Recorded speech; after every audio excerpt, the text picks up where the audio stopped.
Приветствую вас, дорогие гости и подписчики нашего канала. Для всех любителей криминальных историй наш психологический проект «Про нас» предлагает вашему вниманию криминальные истории с участием нарциссов и психопатов, совершенные против членов своей семьи.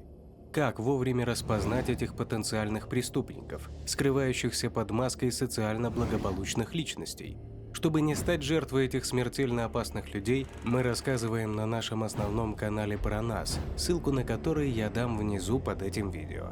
Также прошу вас не забыть подписаться на наш канал и не забыть поставить лайк авансом, так как это позволяет нам снимать чаще и более качественные видео для вас.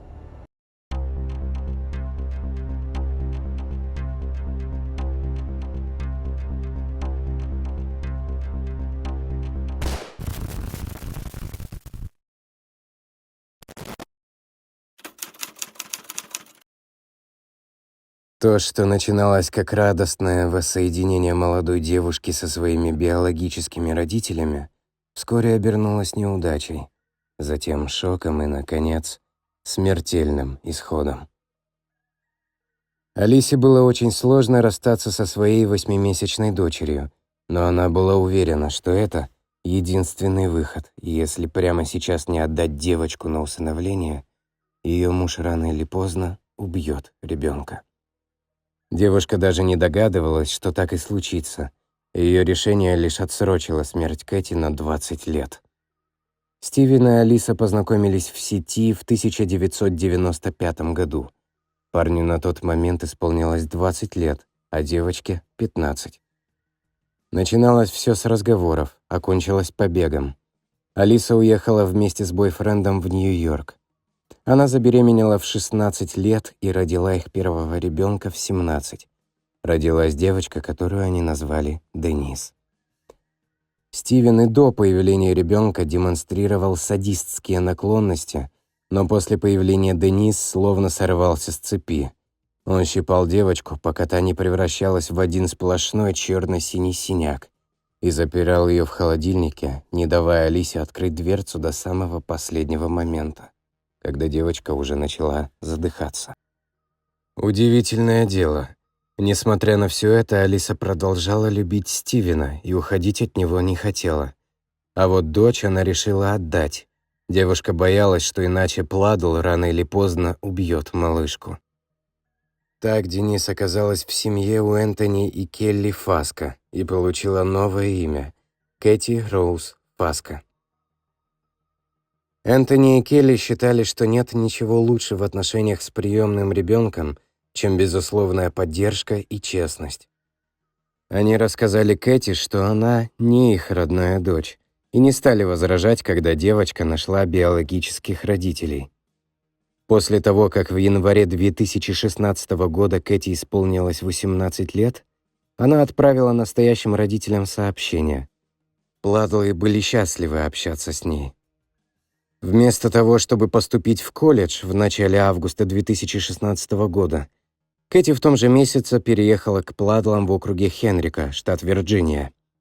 Тони и Келли Фаско были встревожены, но они думали, что Кэти достаточно взрослая, чтобы принимать собственные решения, и поддержали ее. Поначалу все было очень мило. Они достаточно хорошо ладили, Кэти очень сблизилась со Стивеном, и много времени они проводили вместе. В доме Пладл стало не все гладко. Стивен и Алиса решили развестись и спали в разных комнатах. Алиса Пладл сказала, что годами подвергалась эмоциональному и словесному насилию со стороны своего мужа. «Я всегда была как на иголках. Его настроение часто было недовольным, и поэтому наши дети становились свидетелями множества криков и разбитых вещей в собственном доме». Алиса Пладл рассказала Кэти в частном порядке, что Стивен жестоко обращался с ней в детстве и что основной причиной, почему она была передана на усыновление, была ее собственная безопасность. Кэти, по словам Алисы, казалось, не выглядела обеспокоенной. «Поведение Стивена изменилось после того, как он встретил Кэти», — сказала Алиса. «Он начал носить узкие джинсы и облегающие рубашки, он сбрил бороду и отрастил длинные волосы, пал на полу в ее комнате». Это сразу же встревожило Алису. После того, как он сделал это снова на следующую ночь, она столкнулась с ним лицом к лицу. Он сказал, что это не ее дело, и выбежал из дома с Кэти. Алиса окончательно съехала в ноябре 2016 года и разделила опеку над 2 детьми со Стивеном. Она начала подозревать что-то неладное, однако никаких доказательств инцеста у нее не было. В полицию тогда она не пошла, побоялась, что ее просто высмеют. В мае 2017 года она узнала из дневника своей 11-летней дочери об инцестуальных отношениях и беременности Кэти. Ее дочь написала, что Стивен Пладл сказал ей и ее сестре называть Кэти своей мачехой, и что сама Кэти беременна, и у нее наверняка родится наполовину демон, ведь нельзя заводить детей от собственного отца. «У меня началась истерика, и я позвонила ему», — сказала она. Я спросила: «Кэти беременна твоим ребенком?» Он просто сказал: «Я думал, ты знаешь, мы любим друг друга». «Я начала кричать», — сказала она. «Я просто проклинала его. Как ты мог? Ты болен, она ребенок». После того, как мужчина признался, что ребенок его и вскоре они планируют пожениться, Алиса отправилась в полицию. И снова она убедилась, что интуиция ее не обманывала. Никто не стал арестовывать Пладла за инцест. Началось бесконечное разбирательство. «А почему вы так уверены? А вдруг ваша дочь выдумывает?» Пока девочек допрашивали, Стивен и Кэти сбежали в Северную Каролину. В июле они обвенчались, скрыв, что являются отцом и дочерью. На свадьбе присутствовали приемные родители Кэти. Как потом признались Энтони и Келли, в тот момент они думали, что ничего не могут сделать, кроме как поддержать дочь. 1 сентября 2017 года на свет появился тот самый полудемон, сын Кэти и Стивена, которого назвали Беннетом. В ноябре 2017 года полицейские Хенрика все же выдали ордер на арест Стивена и Кэти. Представители власти рассказали, что когда их арестовали, с ними был мальчик. Документы свидетельствовали о том, что ребенок родился в сентябре 2017 года. В январе 2018 супругов арестовали и обвинили в инцесте. Адвокат Стивена утверждал, что отношения его клиента с Кэти были по обоюдному согласию, и утверждал, что Стивен был по уши влюблен в свою дочь и что это перевесило проблему их биологического родства, ссылаясь в качестве фактора на семейные проблемы Стивена. После убийств адвокат заявил, что никто никогда не мог предсказать действия Стивена и что во время их встреч он не выказывал никаких признаков возможного обращения к насилию. Стоит отметить, что генетическое половое влечение встречается крайне редко и может развиться между близкими кровными родственниками, которые впервые встречаются во взрослом возрасте. В штате Вирджиния инцест является преступлением. Согласно законодательной системе Вирджинии, любое лицо, которое совершает прелюбодеяние или блуд с любым лицом, с которым ему или ей запрещено законом вступать в брак, должно быть признано виновным в совершении преступления класса 1. Далее в законе говорится, что любое лицо, которое совершает прелюбодеяние или блуд со своей дочерью, или внучкой, или сыном, или внуком, или своим отцом или матерью, будет виновным в совершении тяжкого преступления класса 5.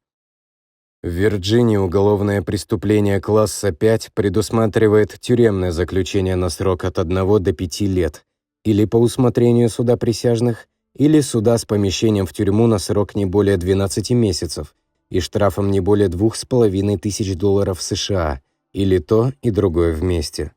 После этого отца и дочь поместили в центр заключения округа Уэйк, где они ожидали экстрадицию в Вирджинию. Им предъявили обвинения в инцесте со взрослым, прелюбодеянии и соучастии в преступлении.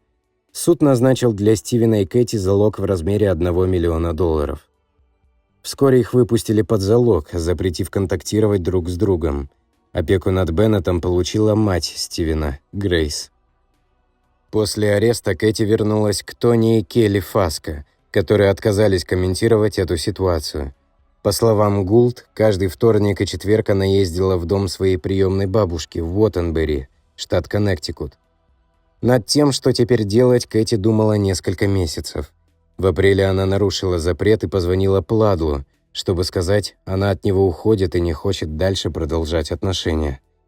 Поняв, что его дочь, жена настроена серьезно, Пладл пришел в ярость. Он отправился к матери, забрал Беннета, задушил его и бросил тело мальчика в своем доме. Еще ночь Стивену понадобилось, чтобы доехать до Нью-Йорка и устроить засаду возле дома Фаска. Пладл дождался, когда оттуда выйдут Кэти и приемный отец Энтони, и застрелил обоих. Затем он позвонил своей матери и сказал, что убил троих – своего сына, Кэти и Энтони. Она сразу же позвонила в 911. В том звонке в службу 911 мать Стивена сказала диспетчеру, что ее сын сказал, что он убил ее ребенка. «Он оставил ребенка мертвым», — сказала звонившая. «Он сказал мне позвонить в полицию и что я не должна туда идти». Затем звонившая сказала, что Стивен признался в убийстве своей жены и ее приемного отца. «Его жена порвала с ним вчера по телефону», — сказала мать Стивена в записи 911. «Она в Нью-Йорке, и он сказал мне, что был в пути обратно после того, как принес ей ребенка». «Я даже не могу поверить, что это происходит», — сказала властям мать Стивена, согласно расшифровке звонка в службу 911, из которой было удалено ее имя. Ее сын, по ее словам, был расстроен, потому что Кэти, которой тогда было всего 20, рассталась с ним. Полиция Найддала, Северная Каролина, сообщила, что около 9 часов утра они позвонили в дом, где проживали 45-летний Стивен Пладл и его 20-летняя биологическая дочь Кэти Пладл, когда они были арестованы по обвинению в инцесте в округе Хенрика, штат Вирджиния, в январе. Там они обнаружили их сына, 7-месячного Беннета Пладла, мертвым. Больше в доме никого не было. Алиса Пладл изо всех сил пытается разобраться во всем этом. «Я скорблю. Мне грустно. Я расстроена», — сказала она. «Но я также хочу, чтобы из этого вышло что-то хорошее. Возможно, это для того, чтобы донести правду до общественности, открыть людям глаза на инцест». Примерно за 20 минут до этого в 600 милях к северу, в Нью-Милфорде, Коннектикут, полиция отреагировала на сообщение о стрельбе. Они, приехав по вызову, обнаружили в западном Коннектикуте расстрелянный пикап с телами Кэти Пладл и ее приемного отца, 56-летнего Энтони Фаска. Свидетели рассказали, что слышали звуки, похожие на полуавтоматическую очередь. Самого Стивена Пладла полицейские нашли позже в Довере, Нью-Йорк. Полиция Найддала подтвердила, что Стивен Пладл подозревается в смерти своего малолетнего сына в Северной Каролине. Полиция Нью-Милфорда заявила в пятницу, что стрелявший открыл огонь из автомата штурмового типа, из автомобиля и несколько раз выстрелил жертвам в голову и верхнюю часть туловища. Полиция считает, что он, по-видимому, использовал то же оружие, чтобы покончить с собой. Они говорят, что неясно, почему смертельное столкновение произошло на перекрестке Нью-Милфорд, но знают, что, возможно, 2 жертвы находились в этом районе по делам, а стрелявший столкнулся с ними, потому что их машина замедлила ход. «Кто-то просто проехал мимо и застрелил людей в грузовике», сообщил ошеломленный свидетель, который сказал, что он пожарный штата Нью-Йорк, диспетчеру 911 в разговоре. Звонивший сказал, что машина жертвы стояла у знака «Стоп», когда стрелок на синем минивэне объехал 2 другие машины, притормозил рядом с ней и выстрелил в грузовик, а затем скрылся. Он сказал, что погибли 2 человека. Алиса Пладл позже рассказала Associated Press в интервью, что они отдали девочку, Денис, на удочерение, когда ей было 8 месяцев. По ее словам, они были молоды и бедны, но она также считала, что Стивен Пладл физически надругался над ребенком. В своем интервью она этого не уточнила. «Было так трудно отказаться от нее», — сказала Алиса. «Но мне пришлось, потому что я хотела, чтобы она жила и была счастлива». «У них была очень нормальная жизнь», — сказал Кэрри Гулд, брат Келли Фаска, приемной матери. «Моим прозвищем для Кэти был Пакман. Она всегда ела, она любила животных, она была вегетарианкой.